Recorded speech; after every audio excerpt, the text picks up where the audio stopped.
Primary haemostasis में platelet plug बनने के बाद हमारे पास दो पाथवे आ जाते हैं, जिसमें extrinsic pathway and intrinsic pathway आ जाता है।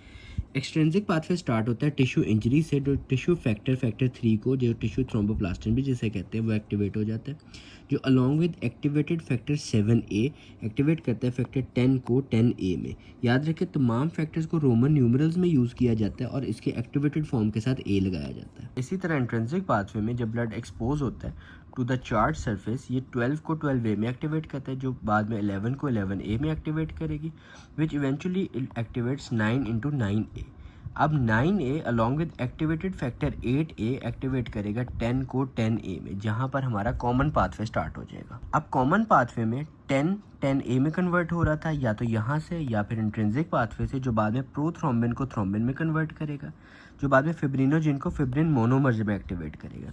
अब fibrin monomers along with factor 13A जो कि एक्टिवेट हो रहा था 2A से, उसके साथ अलॉन्ग विद कैल्शियम, जिसे फैक्टर 4 भी कहते हैं, फिब्रिन मैश बना देता है। जब हीलिंग कंप्लीट हो जाती है तो प्लाज्मिनोजन प्लाज्मिन में कन्वर्ट होता है in the presence of TPA, और बाद में ये फिब्रिन मैश को फाइब्रिन डिग्रेडिंग प्रोडक्ट जैसे कि डी डाइमर्स उसमें कन्वर्ट कर देता है, और ये फिब्रिन मैश जो होता है वो डिजोल्व हो जाता है। अब याद रखें, PTINR is for extrinsic pathway and common pathway. इसी तरह APTT is for intrinsic pathway and common pathway.